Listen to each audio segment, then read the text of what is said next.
રાજકોટ ગ્રામ્યમાં એક અવાવરૂ જગ્યાએથી મળી આવે છે હાથ પગ બાંધેલી હાલતમાં યુવકની લાશ. જેણે જોયું તેને કંપારી છૂટી ગઈ.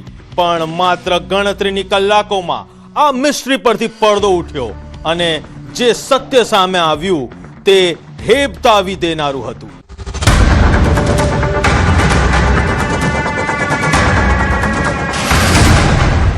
ડેડ બોડી, ડાર્કનેસ અને ડેકી. તારીખ 9 મે 2026, સવારનો સમય. કોટડા સાંગાણી તાલુકાનું નારણકા ગામ. ફોરેસ્ટની અવાવરૂ વીડીની રસ્તા પરથી પસાર થતા લોકોની નજર એક એવી વસ્તુ પર પડી કે રૂમાડા ઊભા થઈ ગયા. રસ્તાની બાજુમાં ઝાડીઓમાં એક વ્યક્તિનો મૃતદેહ પડ્યો હતો. પણ આ કોઈ સામાન્ય મોત ન હતું. યુવકના હાથમાં અને પગ દોરીથી ક્રૂરતાપૂર્વક બાંધેલા હતા અને ગળાના ભાગે કુહાડીના ઘા ઝીકાયેલા હતા. જાણે કોઈ જશ ન હોય તેમ લાશને વેરાન જગ્યાએ ફેંકી દેવામાં આવી હતી. અવાવરૂ જગ્યા, હાથ પગ બાંધેલી લાશ. કોણ છે કાતિલ? 9/3/26 રોજ કોટડા સાંગાણી પોલીસ સ્ટેશન વિસ્તારના નારણકા ચોકડીથી નારણકા ગામ તરફ જવાના રસ્તા પર વીડી વિસ્તારમાં રોડની સાઈડમાં એક અજાણ્યા પુરુષની ગંભીર ઈજાઓ સાથે હાથ પગ બાંધેલી હાલતમાં એક મૃતદેહ મળી આવેલ. જે બાબતે નારણકા ગામના સરપંચ ફરિયાદ આપવામાં આવેલ. ગામના સરપંચની ફરિયાદ બાદ પોલીસ હરકતમાં આવી. રાજકોટ ગ્રામ્ય એલસીબી અને કોટડા સાંગાણી પોલીસની ટીમે તપાસનો ચક્રવ્યૂહ રચ્યો. લાશ અજાણી હતી, કોઈ કડી નહોતી. પણ ટેકનિકલ એનાલિસિસ અને સીસીટીવી ફૂટેજમાં એક સફેદ રંગની સ્વિફ્ટ કાર શંકાસ્પદ રીતે વીડી વિસ્તારમાં અવરજવર કરતી કેમેરામાં કેદ થઈ ગઈ. પોલીસે આ કારના નંબરના આધારે તપાસ શરૂ કરી અને હત્યાના આ રહસ્યના તાર જોડાયા એક ખતરનાક પ્રેમ ત્રિકોણ સાથે. એવું જાણવા મળેલ કે એક સ્વિફ્ટ કાર શંકાસ્પદ હાલતમાં અવરજવર કરી રહેલું જણાઈ આવેલ. આ બાબતે એલસીબીની ટીમ દ્વારા વધુ ઊંડાણપૂર્વક તપાસ કરતા એવું જાણવા મળેલ કે આ કામના જે મરણ જનાર છે એ વિજયભાઈ દુધરેજિયા કે જેઓ 3 વર્ષથી આ કામના આરોપી સુરેન્દ્ર શ્યામ બિહારી પ્રસાદના પત્ની સાથે આડા સંબંધ ધરાવતા હતા. જે બાબતની તેના પતિ સુરેન્દ્ર શ્યામ બિહારી નારાજ હતો. સત્ય ચોંકાવનારું હતું. મૃતક વિજયદાસ દુધરેજિયા રિક્ષા ચાલક હતો, જેને આરોપી સુરેન્દ્રની પત્ની રીતા સાથે પ્રેમ સંબંધ હતો. સુરેન્દ્રને આ વાતની ખબર પડી ગઈ હતી. વારંવારની ચેતવણી છતાં વિજય ન માનતા સુરેન્દ્ર છંછેડાયો અને બનાવ્યો એક પ્લાન. પત્નીએ બોલાવ્યો, પતિએ પાઇપ ફટકારી. 2 વર્ષના પ્રેમનો ક્ષણભરમાં અંત. મારે સંબંધ રાખવો નથી. પતિ સુરેન્દ્રએ પત્નીને પોતે કહે તેમ કહેવા કહ્યું. તો આ તરફ પત્ની રીતા પણ વિજયથી જાણે છુટકારો મેળવવા માંગતી હોય તેમ તે પણ તેના પતિ સુરેન્દ્રના કહેવા અનુસાર કરવા લાગી. યોજના મુજબ રીતાએ વિજયને રાત્રે ઘરે બોલાવ્યો. જેવો વિજય ઘરમાં દાખલ થયો, સુરેન્દ્રએ સ્ટીલની પાઇપથી તેના માથામાં ઘા ઝીકી દીધા. વિજય બેભાન થતા જ તેના હાથ પગ બાંધી તેને જીવતો જ કારની ડેકીમાં પૂર્યો અને વેરાન વીડીમાં લઈ જઈ વિજયનું કુહાડીથી ગળું કાપી નાખ્યું.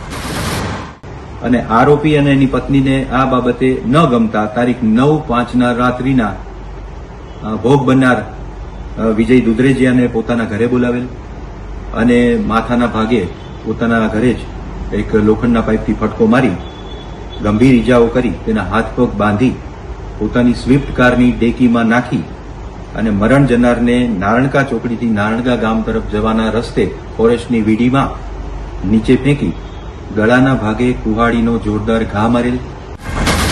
પોતાના પ્રેમની જાણ પતિને થતા રીતાએ પણ ફેરવી તોડ્યું અને પતિના કહેવા મુજબ આખા પ્લાનમાં તેની સાથીદાર બની ગઈ અને જેને 2 વર્ષથી પ્રેમ કરતી હતી તે વિજયને જ મોતની ઘાટ ઉતારવામાં સહભાગી બની. જોકે બંને પતિ પત્નીનો પ્લાન તો ફૂલપ્રૂફ હતો, પણ કાયદાના હાથ લાંબા હતા, જેથી તેઓ છટકી શક્યા નહીં. આમ પ્રેમ સંબંધ, શંકા અને રોષના કારણે બનેલો આ કેસ પોલીસે ઝડપથી ટેકનિકલ તપાસ અને સીસીટીવીના આધારે ઉકેલી નાખ્યો અને હાલ બંને પતિ પત્ની જેલના સળિયા પાછળ છે. રાજકોટ અંકિત પોપટ, ન્યૂઝ 18 ગુજરાતી. અમદાવાદનું સનાથલ ગામ રક્તરંજિત બન્યું છે. એક સામાન્ય લગ્ન પ્રસંગની બોલાચાલી કેવી રીતે ખૂની ખેલમાં ફેરવાઈ ગઈ અને કેવી રીતે એક યુવકની કરપીણ હત્યા કરવામાં આવી.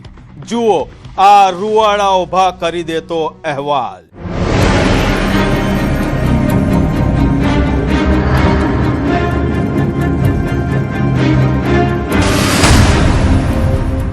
લોહિયાળ સમાધાન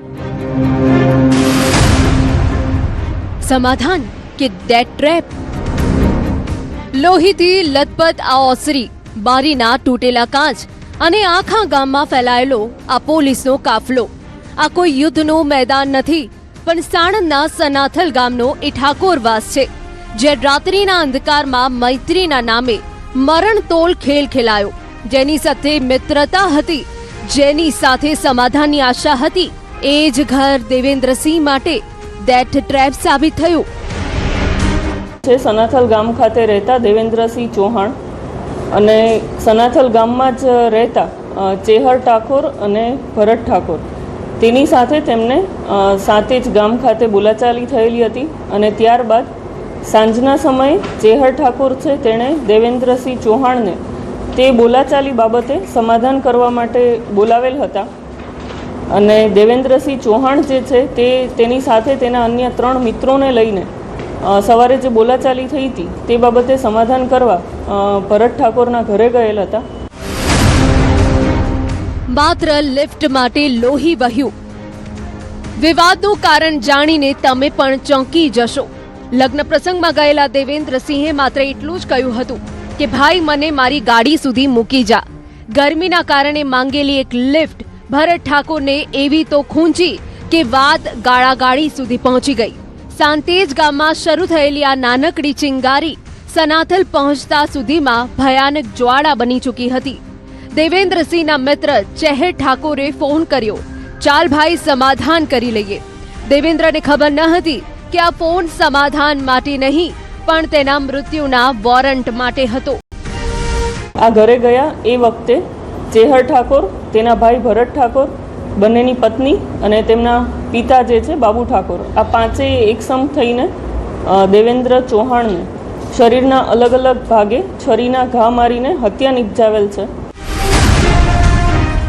એક શખ્સ અને 5 હુમલાખોર.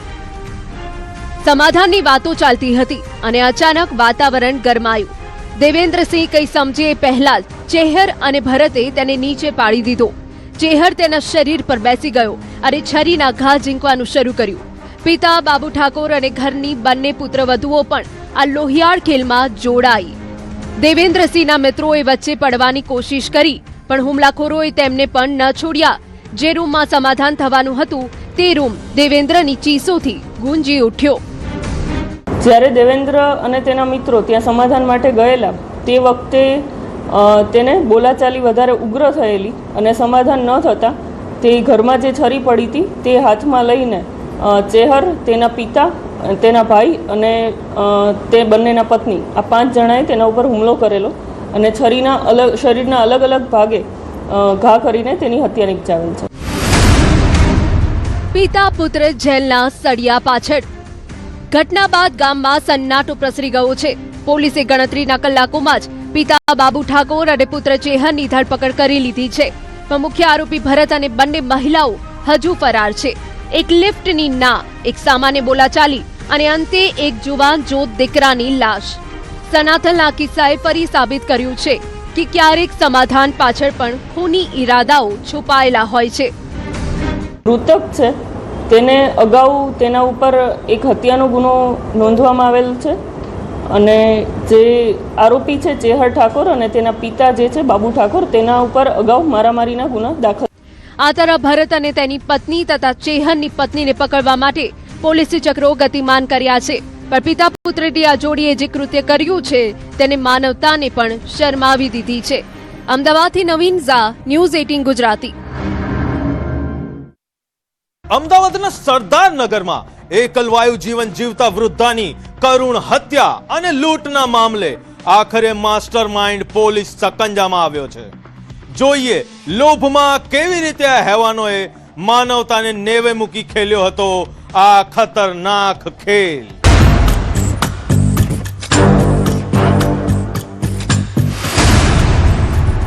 લોહીલુહાણ લાલચ. તારીખ 4 માર્ચ 2026. અમદાવાદનું સરદારનગર. એ ઘરનો દરવાજો ખુલ્લો હતો, પણ અંદર જે દ્રશ્ય હતું તેણે તમામ લોકોને ધ્રુજાવી નાખ્યા હતા. જમીન પર પડેલો લોહીવાળો તકિયો અને પગ દુપટ્ટાથી બાંધેલી હાલતમાં વૃદ્ધાનો મૃતદેહ. ભારતીબેન બજરંગી, જેઓ પોતાના જ ઘરમાં સુરક્ષિત ન હતા, કોઈએ બહુ જ ક્રૂરતાથી ગુંગળામણ આપીને તેમનો જીવ લઈ લીધો હતો. આ કોઈ અકસ્માત ન હતો, પણ ઠંડા કલેજે કરેલું લૂંટ વિથ મર્ડર હતું. તારીખે 4/3/2026 રોજ સરદારનગર પોલીસ સ્ટેશનમાં છારાનગર વિસ્તાર ખાતે ભારતીબેન રસિકભાઈ બજરંગી કરીને એક મહિલા હતા, સિનિયર સિટીઝન, તેમનું એક લૂંટ વિથ મર્ડરનો બનાવ બનવા પામેલ. પોલીસ સામે પડકાર હતો હત્યારાઓને શોધવાનો. સીસીટીવી ફૂટેજમાં કેટલાક શંકાસ્પદ ચહેરા દેખાયા, જેઓ રેલવે ટ્રેકનો સહારો લઈને ભાગી રહ્યા હતા. અગાઉ 3 શિકારીઓ સોનુ સિંહ, સલમાન અને સાદાબ તો પકડાઈ ગયા, પણ જેનો ચહેરો અત્યારે તમે તમારી સ્ક્રીન પર જોઈ રહ્યા છો તે માસ્ટર માઇન્ડ બ્રિજ મોહન પ્રજાપતિ પોલીસે હંફાવી રહ્યો હતો. જુઓ આ ચહેરાને, તેના ચહેરા પર કોઈ પસ્તાવો નથી, જાણે તેના માટે કોઈનો જીવ લેવો એ રમત હોય. માસ્ટર માઇન્ડ બ્રિજ મોહન ગિરફ્તમાં. એક સોનુ સિંહ તથા મુખ્ય આરોપી બ્રિજ મોહન પ્રજાપતિ બંને જણા કોન્સ્પિરન્સી રચીને આખો પ્લાન બનાવેલ, બીજા 2 માણસો બહારથી યુપી ખાતેથી બોલાવી તેનો લૂંટ વિથ મર્ડરનો અંજામ આપવામાં આવેલ. જેમાં અગાઉ 3 આરોપીઓ અટક થઈ ગયેલા હતા, જેમાં મુખ્ય આરોપી સોનુ સિકરવાર તથા સલમાન ઉર્ફે લલ્લા તથા સાદાબ ઉર્ફે મુન્ના, આ 3 અરેસ્ટ કરવામાં આવેલ હતા. બાદમાં આજરોજ આ ગુનાના કામનો મુખ્ય આરોપી બ્રિજ મોહન પ્રજાપતિ, કે જે ઘણા સમયથી નાસ્તા ફરતો હતો અને આગ્રા અને તે વિસ્તારની આજુબાજુમાં નાસ્તા ફરતો, જેની ઝોન ફોર એલસીબી ટીમ દ્વારા તેને શોધી કાઢવામાં આવેલ છે. હત્યાની આગલી રાત્રે આરોપીઓએ માત્ર 500 રૂપિયા ઉછીના લેવાના બહાને રેકી કરી હતી. બીજા દિવસે રાત્રે ખેલાયું મોતનું તાંડવ. બ્રિજ મોહને દરવાજો ખોલાવ્યો, સોનુએ વૃદ્ધાને ધક્કો મારી પાડી દીધા અને આ પથ્થર દિલ બ્રિજ મોહને ભારતીબેનના હાથ પગ દોરીથી બાંધી દીધા હતા. 2.5 લાખ રોકડા અને સોનાના દાગીના માટે આ ટોળકીએ 1.5 કલાક સુધી ઘરમાં રહીને લૂંટ ચલાવી હતી. રેલવે ટ્રેકનો રસ્તો પણ ના બચાવી શક્યો. અને મરણ જનાર જે ભારતીબેન હતા તેને 4 જણા અંદર પ્રવેશ કરેલો, ત્યારે સોનુએ તેને ધક્કો મારીને પાડી દીધેલા અને બાદમાં આ બ્રિજ મોહને તેમના પગ તથા હાથ બંને દોરીથી બાંધેલા. તેઓ તેનો મુખ્ય રોલ જણાઈ આવેલો. સલમાન સામે તો આગ્રામાં પણ હત્યારા ગુના નોંધાયેલા છે, પણ આ શાતીર ટોળકી ભૂલી ગઈ હતી કે કાયદાના હાથ લાંબા હોય છે. આજે લૂંટના મુદ્દામાં સાથે આ તમામ આરોપીઓ જેલના સળિયા પાછળ ધકેલાઈ ગયા છે. અમદાવાદથી નવીન ઝા, ન્યૂઝ 18 ગુજરાતી. સુરતમાં સક્રિય થયેલી એક એવી ગેંગ જે ભીડનો લાભ લઈ પળવારમાં તમારો કિંમતી મોબાઈલ કરી દેતી હતી ગાયબ. પણ કહેવાય છે ને કે ગુનેગાર ગમે તેટલો શાતીર હોય, પોલીસથી બચી નથી શકતો. જુઓ કેવી રીતે એક ફોન કોલે ખોલી નાખ્યો આંતરરાજ્ય ગેંગનો કાચો ચિઠ્ઠો.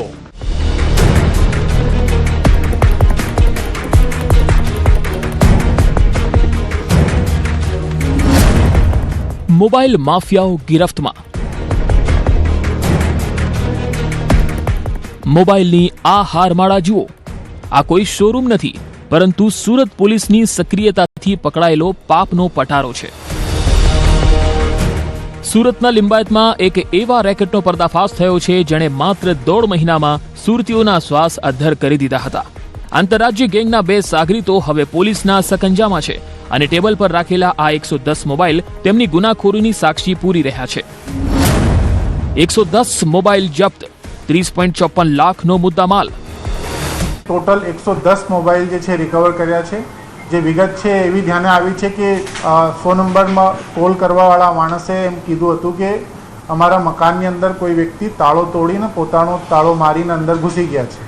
ત્યારે લોકલ પોલીસે ત્યાં તપાસ કરી. આ તપાસના અંતે ત્યાં તે મકાનની અંદરથી 47 જેવા મોબાઈલ્સ બિનવારસી હાલતમાં મળી આવ્યા હતા. એ મોબાઈલ્સના આધારે લિંબાયત પોલીસ સ્ટેશનની અંદર એક જાણવાજોગ દાખલ કરવામાં આવી. રહસ્યની શરૂઆત થઈ એક સામાન્ય ફોન કોલથી. ઘરના માલિકને શંકા ગઈ કે બંધ મકાનમાં લાઇટ પંખા કોણ ચલાવે છે, અને જ્યારે પોલીસ પહોંચી ત્યારે અંદરથી મળ્યો મોબાઈલનો જથ્થો. પર સવાલ એ હતો કે આ મોબાઈલ અહીં લાવ્યું કોણ? પોલીસે સીસીટીવીની કડીઓ જોડી અને એક ઇલેક્ટ્રિકની દુકાન પાસેની શંકાસ્પદ હિલચાલે પોલીસને ગુનેગારોના ઉંબરા સુધી પહોંચાડી દીધી. આ રૂમની અંદર એક ખાલી પેનનું જે કવર છે એ પડ્યું હતું. એ કવરની પણ તપાસ કરવામાં આવી. જે તપાસ કરતા અંતે એક ઇલેક્ટ્રિકની દુકાન ઉપરથી અમને અમુક સીસીટીવી જોવામાં મળ્યા. એ સીસીટીવીના આધારે આરોપીઓની શોધખોળ કરવામાં આવી. એ આરોપીઓ જ્યારે અમે શોધતા હતા ત્યારે હ્યુમન રિસોર્સના આધારે આજુબાજુના સીસીટીવી અને બાકી લોકોથી પૂછપરછના દરમિયાન ઓળખી કાઢવામાં આવ્યા. 2 આરોપીઓને અટક કરવામાં આવ્યા. આ કોઈ નાની મોટી ચોરી ન હતી, પણ એક વ્યવસ્થિત ચાલતું કોર્પોરેટ ક્રાઇમ હતું. ગેંગના આકાઓ ઝારખંડ અને પશ્ચિમ બંગાળમાં બેસીને આખું નેટવર્ક ઓપરેટ કરતા હતા. સુરતમાં ભાડે મકાન રાખીને માત્ર મોબાઈલનો સ્ટોરેજ પ્લાન્ટ બનાવ્યો હતો. શાતિરતા એવી હતી કે જે મકાનમાં મોબાઈલ રાખતા ત્યાં પોતે રહેતા નહીં. Jharkhand to Surat crime connection. એમાં આ ટોળકી આખી કોઈ પણ રાજ્યમાં જાય અને ત્યાં ભાડેથી મકાન રાખી અને એ જે માણસો છે એમાં 3 માણસો છે. જે એક શુભમ નામનું છે, એક વિશાલ નામનું છે, એક બીજો વ્યક્તિ છે. 3 વ્યક્તિ ભાડેથી માણસો રાખતા હતા અને એ લોકોને દરેક મોબાઈલ ચોરી અને પ્રત્યે 2,000-3,000 રૂપિયા આપવામાં આવતા હતા. પછી જે મકાન રાખતા હતા એ મકાનની અંદર પોતે રહેતા નહીં હતા. બીજા મકાનની અંદર રહેવાનું અને એક મકાનની અંદર ચોરી કરાયેલા મુદ્દામાલને સ્ટોર કરવાનું. તો જે મકાન અમને મળ્યું છે આ આવા જ પ્રકારનું મકાન હતું, જે મકાનમાં એમને સ્ટોરેજ માટે આ બધું મુદ્દામાલ રાખવામાં આવેલું હતું. રેલવે સ્ટેશન હોય કે શાકભાજી માર્કેટ, જ્યાં ભીડ ત્યાં આ ગેંગની નજર. પડવારમાં હાથ સફાઈ કરી મોબાઈલ બીજા સાગરીતને પાસ કરી દેવાનો, જેથી પકડાઈ જવાનો ડર ના રહે. સુરત પોલીસે આ ગેંગને પકડીને માત્ર સુરતના 20 જ નહીં પણ અમદાવાદ, વડોદરા અને મુંબઈ સુધીના કુલ 37 ગુનાઓનો ભેદ ઉકેલી નાખ્યો છે. આ લોકોના વિરુદ્ધમાં ઉદયપુર, રાજસ્થાન, અમદાવાદ, વડોદરા, મુંબઈ, ધનબાદ, પશ્ચિમ બંગાળ, ઉત્તર પ્રદેશ બધી જગ્યાઓમાં અલગ અલગ ગુનાઓ દાખલ થયેલા છે. અલગ અલગ 1.5 મહિનાથી સુરતમાં સક્રિય થયેલી આ ગેંગે અત્યાર સુધીમાં 110 કિંમતી મોબાઈલ ચોરી લીધા હોવાનું બહાર આવ્યું. ત્યારે હાલ તો 2 શિકારી પોલીસના પાંજરે છે, પણ હજુ 7 શખ્સો ફરાર છે. સુરત પોલીસની આ કામગીરીએ સાબિત કરી દીધું છે કે ગુનાખોરીનું નેટવર્ક ગમે તેટલું મોટું હોય, કાયદાના હાથ તેનાથી પણ લાંબા હોય છે. સુરતથી કીર્તેશ પટેલ, ન્યૂઝ 18 ગુજરાતી. સત્યનો પડદો ઉચકાશે જ્યારે ગુનેગાર બેનકાબ થશે. એક નાનકડા વિરામ પછી ફરી મળીશું. જોતા રહો ક્રાઇમ શો અપરાધ.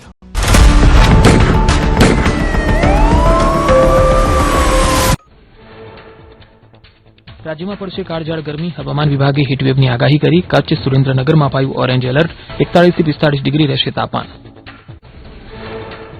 બનાસકાંઠા, ગાંધીનગર, સુરત, અમદાવાદમાં હીટવેવ સાથે યલો એલર્ટ. પાટણ, આણંદ, વડોદરામાં હીટવેવ સાથે અપાયું યલો એલર્ટ. પશ્ચિમી પવનો ફૂંકાતા વર્તાશે ગરમીની અસર.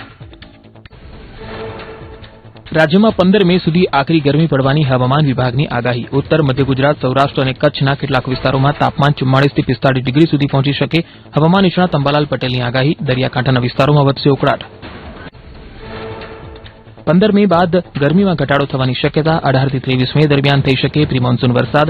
કેટલાક ભાગોમાં આંધી વંટોળ સાથે પ્રી મોન્સૂન એક્ટિવિટીનો વરસાદ થવાની આગાહી. સુરત સિવિલમાં મંત્રીની મુલાકાત બાદ પણ સ્થિતિ યથાવત. સિક્યુરિટી ગાર્ડ્સ દર્દીઓને બદલે વાહનો સાચવવામાં વ્યસ્ત. બાંકડા અને ચાલવાના રસ્તા પર અધિકારીઓના વાહનોનું ગેરકાયદે પાર્કિંગ.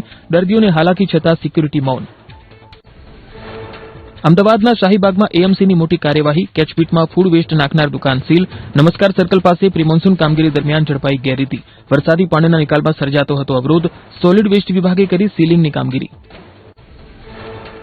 અમદાવાદમાં ગરમીનો પારો ચડતા કાંકરિયા ઝૂમાં પ્રાણીઓ માટે કરાઈ ખાસ વ્યવસ્થા. પ્રાણીઓને ઠંડક આપવા એએમસી દ્વારા લેવાય વિશેષ પગલાં. સંગ્રહાલયમાં કુલર, પાણી, શેડની વ્યવસ્થા કરાઈ. ઠંડા ફળ અને ખાસ ડાયટ પ્લાન્ટ પણ કરાયો તૈયાર.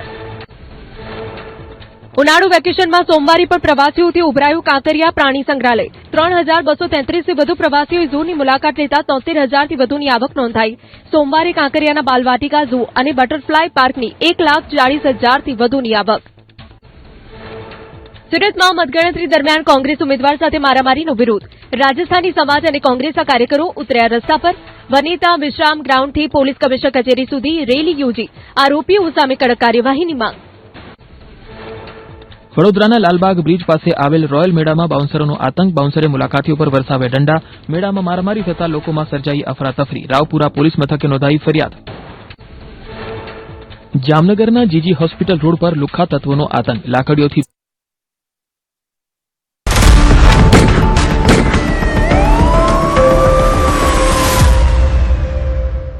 રાજકોટમાં નશાના કાળા કારોબાર પર પોલીસનો મરણતોલ ફટકો.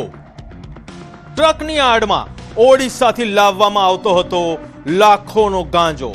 એસઓજીએ ઝડપી પાડ્યો છે. જુઓ કેવી રીતે હાઈવેની હોટલ પર ખેલાયો ધરપકડનો હાઈ વોલ્ટેજ ડ્રામા.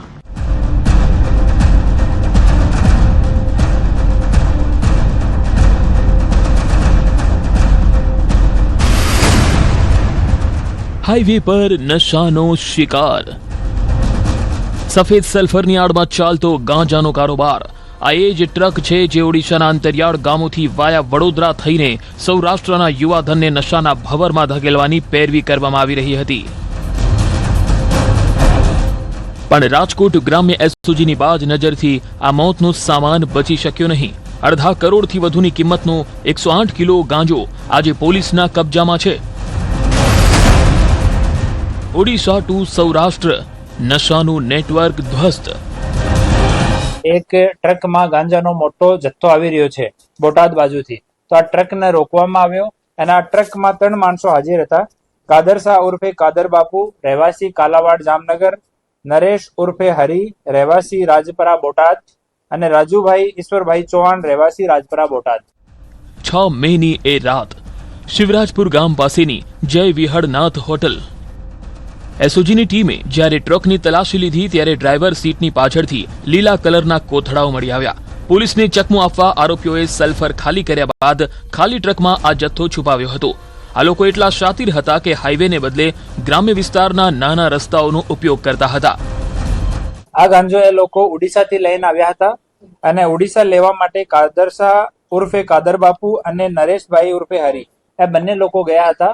આ ગાડી જે છે આ નરેશભાઈના ભાઈની છે અને ઓડિશાથી લઈ એ સલ્ફર લઈને આવ્યા હતા અને વડોદરામાં સલ્ફર ખાલી કર્યો હતો અને સલ્ફરની બાજુમાં એ લોકો છુપાવીને આ ગાંજાનો જથ્થો લઈને આવ્યા હતા. તપાસમાં ખુલાસો થયો છે કે આ નેટવર્કના તાર છેક ઓડિશાના અદેનીગઢ સુધી જોડાયેલા છે. કાલાવડના 2 શખ્સો ઓડિશાના સપ્લાયર સાથે સીધો સંપર્ક કરી ડ્રાઈવરોને સૂચના આપતા હતા. આ કોઈ પહેલીવાર નહોતું. આ ગેંગ અગાઉ પણ 3 વાર નાની ક્વોન્ટિટીમાં ગાંજો ઘુસાડી ચૂકી હતી, પણ આ વખતે ક્વોન્ટિટી મોટી હતી અને પોલીસનો પંજો પણ મજબૂત.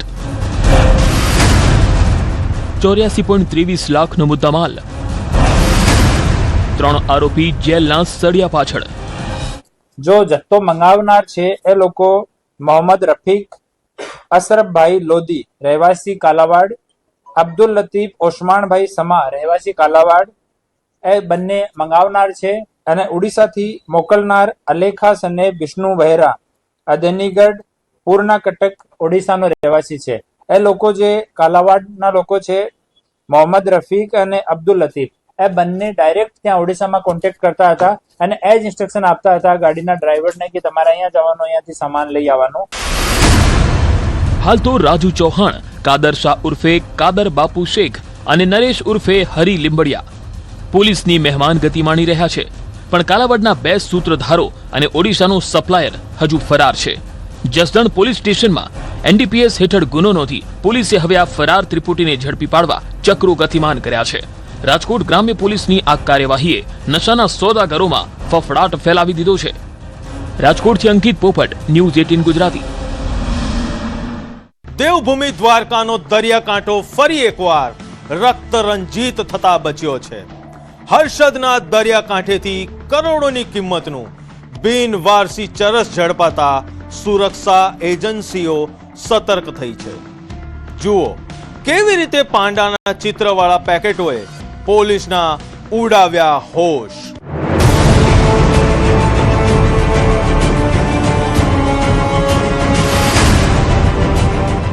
સિકોતર બારાનું સસ્પેન્સ.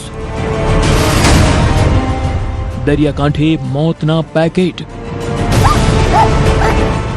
દેવભૂમિ દ્વારકાનો આ શાંત દેખાતો દરિયો અને તેના મોજાની વચ્ચે છુપાયેલું એક ઘાતક ષડયંત્ર.